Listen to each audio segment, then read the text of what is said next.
Estudo de número 128 do Evangelho de Mateus. Estamos aí na reta final. No que está programado aí, nós teremos só mais 2 estudos, além do de hoje, né? Hoje nós veremos Mateus 27, de 62 a 66. Vamos orar ao Senhor mais uma vez, pedindo a bênção dele. Senhor Deus e Pai, mais uma vez aqui diante da Tua Palavra, neste livro tão precioso que é o Evangelho de Mateus, e nós temos sido abençoados pelo Senhor. Temos recebido, ó Deus, a Tua graça, a Tua bondade e a instrução no Teu santo livro, por meio do Teu Santo Espírito. Pedimos ao Senhor que nos ajude, nos dê a orientação e abra, Senhor Deus, os nossos corações para apreendermos a porção da Tua Palavra que o Senhor tem para nós hoje. Em nome de Jesus nós oramos. Amém, Senhor. Então vamos lá. A gente vai lendo de acordo com a exposição do texto, tá? Então o presente relato é registrado somente por Mateus, né? A guarda do sepulcro, né? Jesus Cristo, do sepulcro de Jesus. Só Mateus registra esse evento, esse relato aqui, né? Frequentemente os que se opõem às Escrituras, os incrédulos, né, os oponentes do Evangelho, eles utilizam essa passagem e outras para desacreditar o relato da ressurreição de Jesus, argumentando que quando alguém quer que uma mentira seja tida por verdade, forja várias provas para dar credibilidade ao que se diz. Aquela história, né? O Senhor Jesus mesmo falou isso. O Senhor Jesus mesmo disse que a nossa palavra deve ser sim, sim ou não, que passa disso vem do maligno, né? Nós não podemos, em hipótese alguma,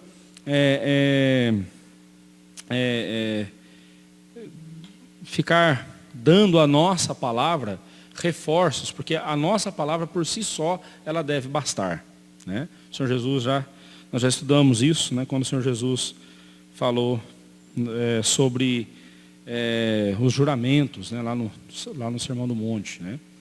Mas é muito comum a gente ver uma pessoa contando uma mentira e aí ela fica tentando forjar provas, né? Provas forjadas para poder dar credibilidade à mentira dela, né? É muito comum a gente ver isso. Então, eles acusam aqui os evangelistas, né? Os incrédulos acusam os evangelistas e os cristãos lá do primeiro século de tentarem fazer de tudo para que a história tivesse credibilidade. Então, agora eles narram a história do sepulcro sendo vigiado, né? Por quê? Porque temia-se que alguém roubasse o corpo de Jesus, e foi isso que aconteceu, eles dizem, né? De fato foi isso que aconteceu, o corpo de Jesus foi roubado, não houve ressurreição, coisa nenhuma, e eles inventaram essa história de ressurreição, né? Mas para que a coisa não ficasse tão assim, escancarada, né? Alarmante, eles então inventaram essa história de que os guardas foram vigiar o túmulo de Jesus. Bem, vamos ver a argumentação deles, como que é fácil derrubar essa argumentação mentirosa dos oponentes, né?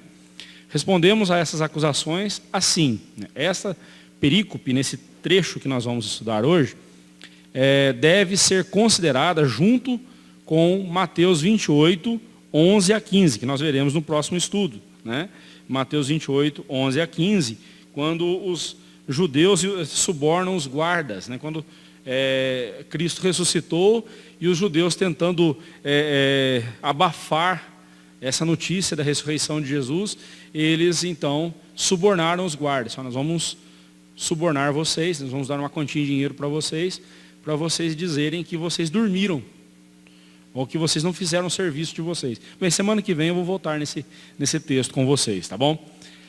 A prova mais cabal que atesta a veracidade do relato aqui está no versículo 62, né? Vamos supor, tá? Isso aqui é só uma suposição. Suponhamos, por um momento, que não houve ressurreição e de que, de fato, o corpo de Jesus foi roubado pelos seus discípulos, em vez de ter sido colocado no túmulo. Ok? Suponhamos. Mateus propositalmente teria omitido o fato de que os guardas foram postos ali somente no dia seguinte. Olha lá o verso 62. No dia seguinte. Né? Pois isso daria mais argumento para os incrédulos, haja vista que por um espaço considerável de tempo, né, aquela noite ali, né, o começo para nós é sexta-feira, mas lá para o judeu era sábado, né? O começo do sábado até o dia seguinte, até a metade do sábado, né? Praticamente a metade do sábado, né? Começando sexta-feira às 18 horas, né? Passando a primeira vigília da noite, a segunda vigília, a terceira e a quarta vigília. A noite dos judeus tem 4 vigílias, né? Passando as 4 vigílias da noite, só no dia seguinte, então, que eles colocaram guardas no túmulo. Então, nesse meio tempo, daria tempo de Jesus ter sido roubado. Né? Qual a necessidade de pôr guarda num túmulo que já estivesse vazio? Né? Então, se... onde eu parei aqui? Vou repetir. Mateus propositalmente teria omitido o fato de que os guardas foram postos ali somente no dia seguinte, pois isso daria mais argumento para os incrédulos, haja vista que por um espaço de tempo considerável, o corpo ficou sem vigilância oficial. Né? Aí Mateus chamaria ainda mais atenção para a mentira, se fosse mentira. Né? No entanto, ele fez questão de registrar esses fatos para mostrar que o corpo de Jesus não foi roubado naquela noite e o que parece aos olhos incrédulos uma prova forjada é, na verdade, a prova mais cabal da veracidade do fato. Que Jesus de fato ressuscitou. Né? Eles não teriam colocado guardas ali no túmulo. Eles não teriam colocado guardas ali no túmulo se Jesus não estivesse lá. Era mais fácil ter posto os guardas para perseguir os discípulos, para fazerem com que eles dissessem onde o corpo estava. Não é? Sim.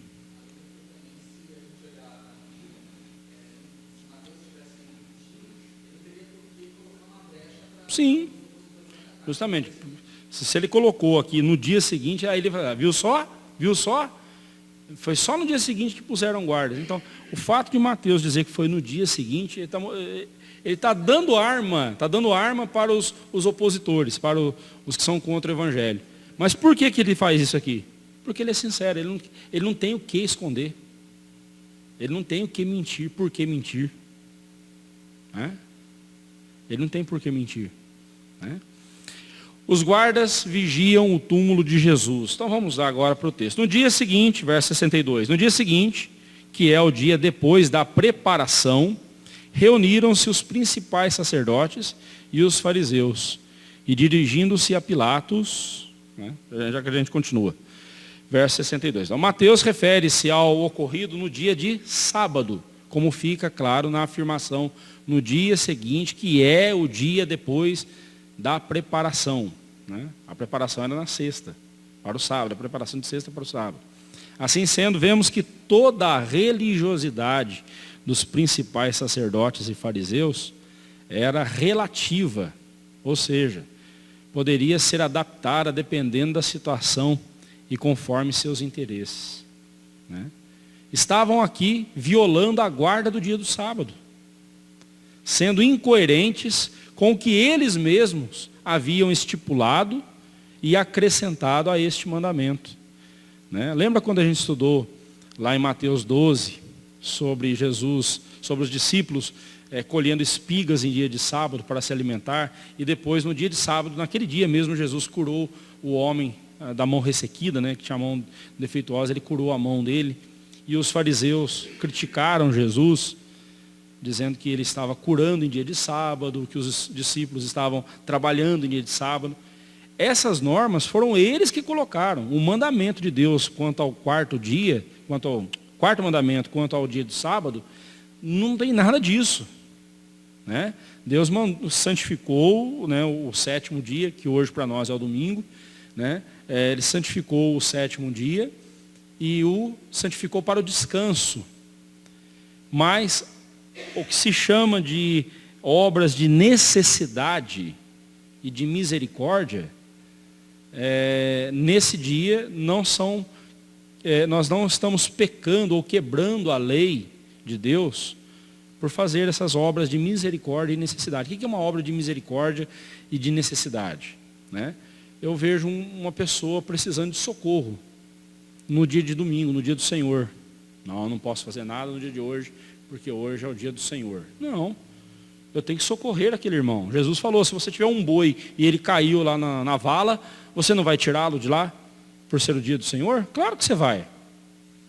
Porque isso é um ato de necessidade também, um ato de misericórdia. O que é um ato de necessidade? Por exemplo, domingo vocês não comem?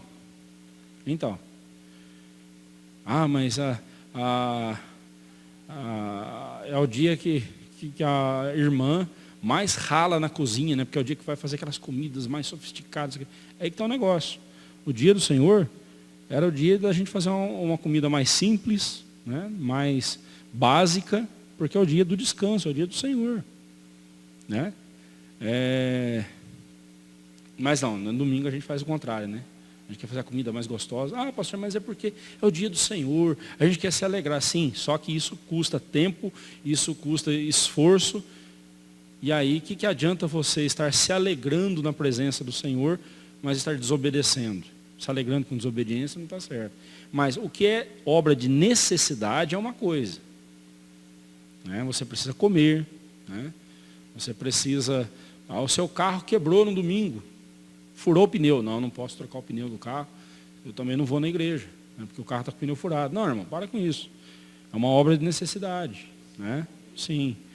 Justamente, o trabalho deles aí, como é que fica? Então, irmão, né, não seja legalista, como os fariseus foram. Só que aqui, veja bem, eles que haviam estipulado esse legalismo todo em cima do sábado, aqui, segundo os interesses deles, eles estavam quebrando na cara dura, né? Algum tempo antes, eles criticaram o Senhor Jesus e o acusaram de quebrar o quarto mandamento, porque em dia de sábado ele permitira que seus discípulos colhessem espigas para comer, né? Mateus 12, 1-8. E porque ele havia curado o homem da mão ressequida, Mateus 12, 9-14. Quanta hipocrisia, né? Quanta hipocrisia da parte desses homens, né? Eles quebraram o dia do Senhor. Não era dia deles estarem na presença do rei lá, ou pedindo alguma coisa para Pilatos, não era. E além disso, além de manipularem o mandamento e fazerem acréscimos desnecessários ao mesmo, agora eles quebravam as próprias regras descaradamente. Além da quebra do quarto mandamento, soma-se o fato de que tornaram-se cerimonialmente impuros, pois em dia de sábado adentraram num lugar profano, o pretório, né, onde estava Pilatos. Eles não podiam ter contato. No dia de sábado, a lei não permitia eles terem contato com pessoas impuras. E eles estavam aqui. O nome disso é hipocrisia.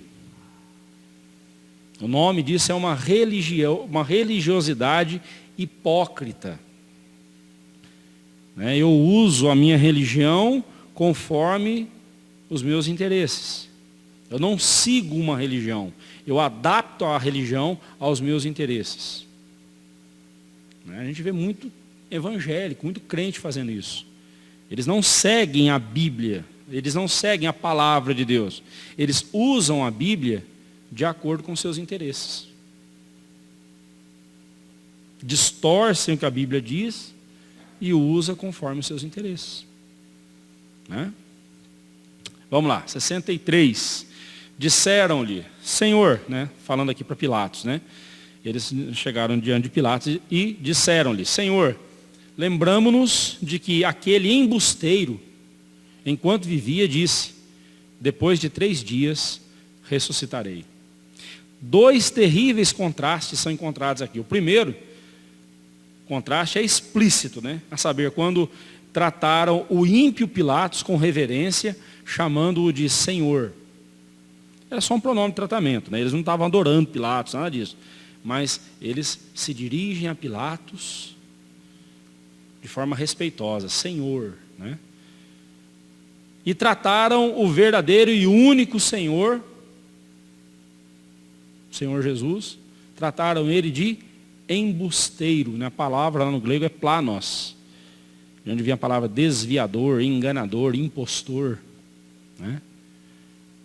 O segundo contraste está implícito. Esse aí a gente tem que fazer um exercíciozinho para a gente poder vê-lo, né? E não é tão difícil de percebê-lo também não. O segundo contraste está implícito, pois enquanto vemos os perversos religiosos demonstrando clara compreensão do que dissera o Senhor Jesus, né? Depois de 3 dias ressuscitarei, seus discípulos não compreenderam o que ele lhes dissera, senão somente depois que tudo se concretizou. Estranho, né? Quando o Senhor Jesus falou que em 3 dias ele destruiria o templo, em 3 dias ele o reedificaria, os discípulos estavam achando que ele estava falando do templo. E depois até os fariseus mesmo usaram isso de forma distorcida, mas aqui fica claro que eles entenderam muito bem o que o Senhor Jesus estava dizendo com essas palavras. Ele não estava se referindo ao templo de Herodes, ali o templo dos judeus, ali que Herodes havia reconstruído. Ele se referia ao seu próprio corpo, ao seu sacrifício, à sua ressurreição. Eles sabiam, eles entenderam, né? Eles entenderam isso e mesmo assim, eles lá distorceram a palavra de Jesus no dia do julgamento dele, né? Distorceram, olha, ele está ameaçando destruir o templo, não sei o que, tudo mais. Mas eles entenderam, tanto que entenderam que agora eles falaram assim, opa, ele prometeu que depois de 3 dias ele haveria de ressuscitar. Eles entenderam o que Jesus disse, né? Mas os discípulos não, né? É claro que no caso dos religiosos judeus, aqui, o que está em evidência não é a fé deles. Eles entenderam, mas não era por fé, por temor, por obediência, nada disso. O que está em evidência aqui é a sua preocupação de que o corpo de Jesus fosse roubado para forjar sua ressurreição e assim eles se encontrarem em apuros diante do povo, né? Eles não criam que Jesus ia ressuscitar. Eles estavam preocupados era com que o corpo dele fosse roubado. Porque se o corpo dele fosse roubado, diriam os discípulos que aconteceu a ressurreição. Interessante que os discípulos sequer pensaram em roubar o corpo de Jesus. Quando a gente lê esse relato da ressurreição de Jesus, lê lá o que diz Mateus, Marcos, Lucas, João, especialmente João, quando dá mais detalhes depois aqui do encontro de Jesus com os discípulos, eles só entenderam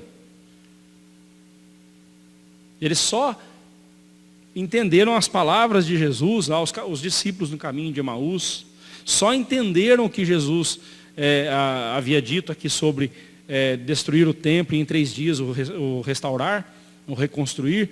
Eles só entenderam isso depois, bem depois, alguns dias, depois que Cristo apareceu para eles, e eles entenderam então que ele falava da sua ressurreição. Por isso que os discípulos não estavam nem pensando em roubar o corpo de Jesus. Não havia essa preocupação nos discípulos. De certa forma a gente vê Deus usando, não vou dizer que foi incredulidade dos discípulos, mas a dificuldade deles compreenderem o que Cristo havia dito, até isso Deus usou para confirmar a ressurreição de Jesus e usou o entendimento dos fariseus, que mesmo entendendo, mas não creram. Você vê que fé nem sempre depende do entendimento. Eles entenderam, mas não creram. Eles entenderam que Jesus havia dito, só um minutinho. Eles entenderam que Jesus havia dito, mas eles não creram. Eles não creram. Porque fé, essa história de que não, a fé você tem que entender, nem sempre, irmãos.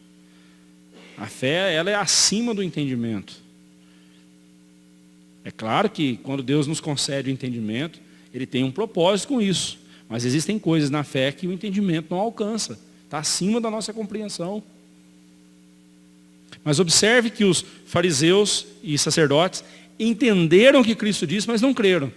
E os discípulos, crendo em Jesus, não entenderam o que Ele dissera. Só entenderam depois. Mas o próprio Senhor Jesus havia dito isso, né? Que depois eles entenderiam, depois de tudo acontecido, eles entenderiam as palavras dele. Eles haveriam de ter a compreensão. Mas é impressionante essa diferença, né? Oi? Sim.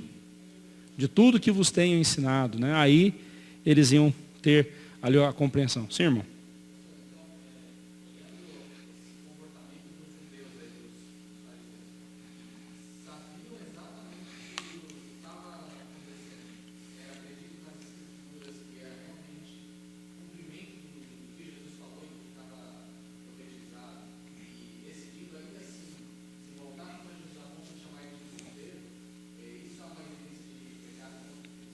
Sim, sim, não tenha dúvida. Não tenha dúvida. Mas é interessante o seguinte, é boa a sua observação. É um pecado contra o Espírito Santo, esse é o pecado contra o Espírito Santo. Né? Embora Jesus disse que todo pecado cometido contra o Pai, ou contra o santuário, ou contra o Filho, seria perdoado, mas o pecado contra o Espírito Santo era imperdoável. Acontece que o pecado contra o Espírito Santo é você negar aquele a quem Deus enviou para salvar o pecador. É você acreditar a Satanás a obra que é de Jesus, a obra que é de Deus. E eles chamaram Jesus de demônio, de Beelzebul, falaram que Jesus agia por meio de demônios. Né? Eles não creram em Jesus, recusaram Jesus. Esse é o pecado contra o Espírito Santo, a blasfêmia contra o Espírito Santo, o pecado imperdoável. E é óbvio, se você nega o Salvador, como é que você vai ser salvo? Né? Mas vamos lá. 64. Ordena, pois, que o sepulcro seja, eles dizem para Pilatos, né? Ordena, pois, que o sepulcro seja guardado com segurança até ao terceiro dia, para não suceder que, vindo os discípulos, o roubem e depois digam ao povo, ressuscitou dos mortos, e será este o último embuste pior do que o primeiro. Observe que eles aqui estavam dizendo, entre outras coisas, que o corpo estava no sepulcro. O corpo não tinha sido roubado. Eles estavam preocupados de que acontecesse isso, mas o corpo ainda não tinha sido roubado. O corpo não tinha sido roubado. O corpo estava lá no túmulo ainda. Né? Eles então pediram a Pilatos que o sepulcro fosse guardado com segurança até o terceiro dia. Isso faz sentido, por quê? Estavam preocupados com o corpo ser roubado pelos discípulos e assim fariam com que a segunda mentira, entre aspas, tá? Que não é mentira, é verdade, que no caso é a promessa de ressurreição, eles chamaram de mentira, né? Fosse pior do que a primeira, entre aspas, mentira, que é Jesus dizendo que ele é o Messias, né? São duas verdades que eles chamam de mentira, tá bom? Por isso que eles falam aí, ó, o segundo embuste pior do que o primeiro. Né? Eles tinham certeza de que o corpo estava no túmulo, pois 2 membros do Sinédrio, José de Arimateia e Nicodemos, cuidaram de tirá-lo da cruz, embalsamá-lo e colocá-lo no túmulo. Né? Negarem que o corpo fora posto no túmulo era trazer descrédito ao Sinédrio. Ainda que aqueles 2 membros do Sinédrio tivessem, entre aspas, traído a causa do Sinédrio, né? Porque eles não concordaram com a sentença dada a respeito de Jesus, mas eram membros do Sinédrio. E desacreditar membros do Sinédrio era desacreditarem a si mesmos. Né? A única saída agora era o sepulcro ser guardado e o corpo não ser roubado. A vigilância não precisava ser além do terceiro dia. Por quê? Pois Jesus havia prometido que ressuscitaria no terceiro dia. Se não ressuscitasse, seria tido como falso profeta.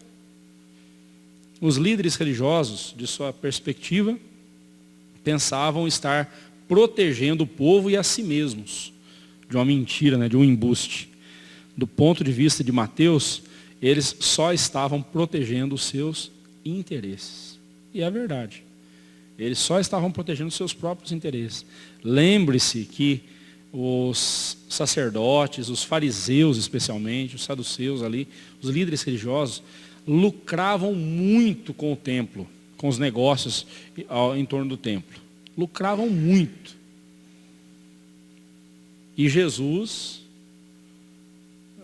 não só quando ele botou eles para fora do templo, virou as mesas dos cambistas e pegou um chicote e chicoteou aquela turma toda, não foi só nessa ocasião, mas todo o ministério de Jesus foi um ministério libertador da escravidão desses legalistas, sobre a opressão desses legalistas. Como nós vimos lá em Mateus 11, 38, quando Jesus fala, vinde a mim todos vós que estáis cansados e oprimidos.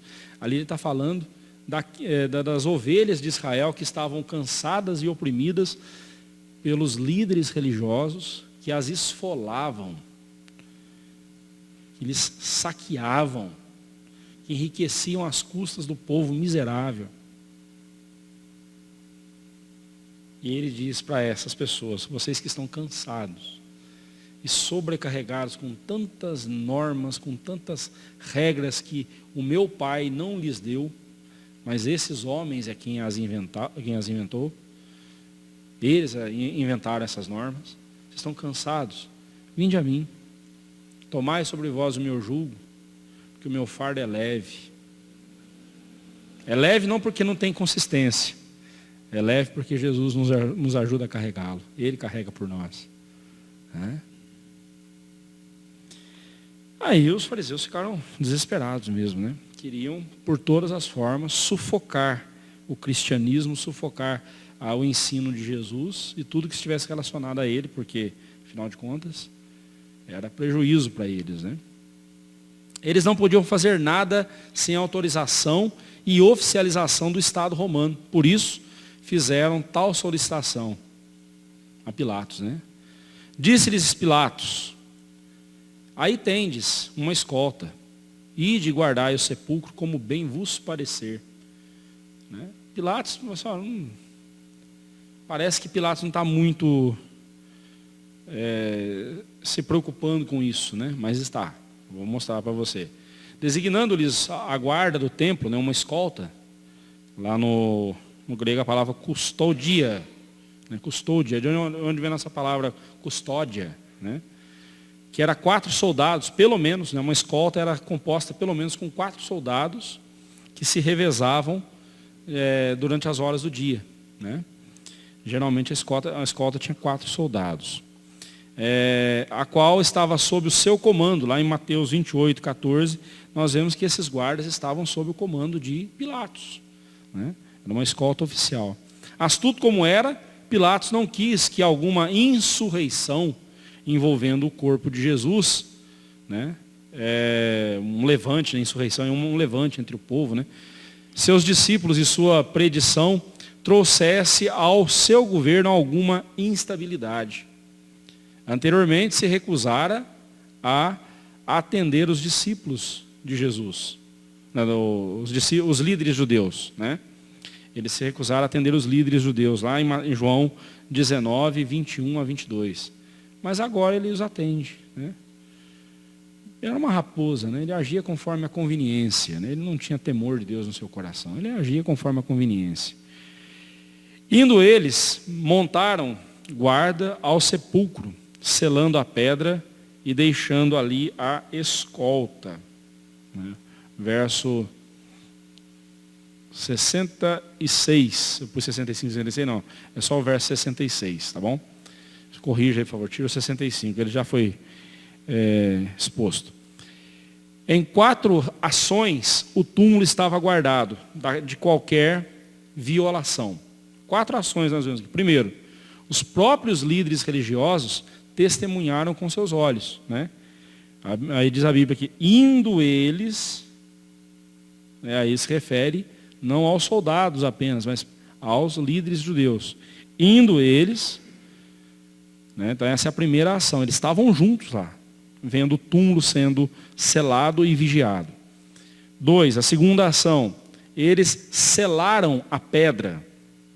Né? Indo eles, montaram guarda ao sepulcro, selando a pedra. Como é que era o selo? Geralmente era uma cera que era derretida, uma plasta de cera derretida, e tinha um carimbo em alto relevo com o símbolo real, o símbolo do rei, né, no caso de Pilatos. Então derretia-se aquela cera. Já viu aqueles convites de casamento que vem com a plastinha de cera ali colada? É daquele jeito, né? As partes da pedra encaixada na parede, onde elas estavam bem juntinhas, eram colocadas ali, essa cera, né? E com o selo marcando. Então, se aquele selo fosse quebrado, alguém podia dizer, foi violado o túmulo, né? Foi violado o túmulo. E eles selaram, fecharam ali a boca do túmulo, selaram. E a terceira ação, eu disse que foram 4, mas são 3, desculpa. A terceira ação, deixaram a escolta ali para vigiar o túmulo, né? Olha lá. Indo eles, montaram guarda ao sepulcro, selando a pedra e deixando ali a escolta.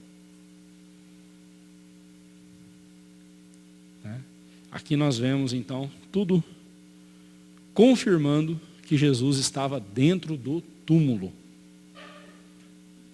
O corpo de Jesus estava lá. Não foi roubado, né? Do ponto de vista deles, eles estavam se garantindo. Do ponto de vista de Deus, eles estavam se condenando. Pois após a ressurreição ocorrer, todos esses esforços para desmenti-la se voltariam contra eles mesmos. Então, quando alguém levantar para você o questionamento, dizer assim, mas Jesus Cristo não ressuscitou coisa nenhuma, o que aconteceu ali foi que Jesus foi roubado o corpo dele. E olha só, Mateus, os evangelistas ficam colocando detalhes na história para fazer com que a história fique mais verdadeira. Isso é uma prova de que eles estão mentindo.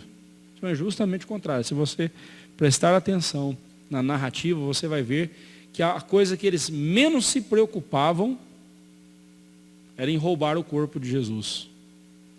Como nós veremos semana que vem, as mulheres que vão ao túmulo de Jesus, elas não estavam preocupadas em encontrar o corpo de Jesus lá. Porque elas sabiam que o corpo estava lá. A preocupação delas era como remover a pedra. Como é que nós vamos remover aquela pedra enorme que está na boca do túmulo? Elas não estavam preocupadas. Será que o corpo de Jesus está lá ainda? Não. Em momento algum você vê essa discussão, você vê essa preocupação dos discípulos. Né? E o que é mais evidente é que a falta de entendimento, se você quiser chamar de incredulidade, pode até com certo cuidado, mas os discípulos de Jesus não estavam esperando a ressurreição dele. Tanto que quando as mulheres vêm, depois semana que vem eu vou falar sobre isso, né? Mas quando as mulheres vêm dizer para os discípulos que Jesus, o corpo não estava lá, Pedro sai correndo para o túmulo. João vai logo em seguida. O próprio Tomé, quando falaram para ele disse, se eu não ver as chagas, se eu não pôr as minhas mãos ali, eu não acreditarei que ele está vivo, que ele ressuscitou. Alguns deles não criam na ressurreição de Jesus, e outros sequer deram atenção para isso. Então como é que eles iam roubar o corpo, se eles não tinham intenção? E por que eles roubariam o corpo de Jesus para dizer que ele ressuscitou, se eles não estavam nem pensando em ressurreição? Isso para mim é prova justamente o contrário, prova de que Jesus ressuscitou mesmo, não foi roubado. Né? Semana que vem a gente fala mais sobre isso. Né? Então, só encerrando aí com as palavras de Wiersbe, ele diz assim: em tudo isso vemos Deus operando, tornando impossível a qualquer um, amigo ou inimigo de Jesus, né, roubar o seu corpo. Sem perceber, os líderes judeus e o governo romano aliaram-se para provar a ressurreição de Jesus Cristo. Né? Isso porque, meus irmãos, Deus move o coração do rei conforme lhe apraz, não é isso que diz o provérbio? O Provérbios diz isso. Ele move o coração do rei segundo a sua vontade. Os homens não fazem aquilo que Deus não quer que eles façam. Até quando o ímpio se levanta contra Deus, desobedecendo à vontade de Deus, de alguma forma, ele está cumprindo aquilo para o que ele foi determinado a fazer. Né? Aplicações práticas para nós aí. O exemplo negativo dos principais sacerdotes e fariseus, quebrando o 4º mandamento e as leis cerimoniais, remete-nos ao que disse o apóstolo Paulo. Portanto, és indesculpável, ó homem, quando julgas quem quer que sejas, porque no que julgas a outro, a ti mesmo te condenas, pois praticas as próprias coisas que condenas. Tu, ó homem, que condenas os que praticam tais coisas e fazes as mesmas, pensas que te livrarás do juízo de Deus? Romanos 2, 1 e 3. Coisa extremamente triste é quando ímpios parecem compreender o que discípulos de Cristo às vezes não compreendem. No caso dos discípulos de Jesus, eles não conseguiram compreender como um Messias morto poderia cumprir suas promessas para com seu povo. Quando vemos a morte como fim de tudo, não vislumbramos o poder e as promessas eternas de Jesus para nós. Terceiro, na providência de Deus, eu cito aí as palavras de Hendrickson, na providência de Deus, mesmo o plano desses líderes suspeitosos foi administrado para o bem. Significaria que não os discípulos de Jesus, mas os membros autorizados da própria guarda que os líderes haviam solicitado, seriam os primeiros a anunciar-lhes os portentosos eventos que ocorreram no jardim de José. Né? Aquele jardim pertencia a José de Arimateia, né? Ele tinha um túmulo dele lá, né? Era dele aquela propriedade. Questão para a nossa reflexão. Nenhuma ação humana, quer a favor ou especialmente contrária à vontade de Deus, altera os seus eternos propósitos. Que maravilha, irmãos, nós podemos descansar nessa verdade. Nada altera os propósitos de Deus. O que Deus quer que aconteça, vai acontecer. Quer o homem coopere ou tente atrapalhar, não vai conseguir atrapalhar. Como disse Jó, bem sei que tudo podes e nenhum dos teus planos pode ser frustrado. Esse é o Deus que nós servimos, esse é o Deus a quem adoramos. Amém.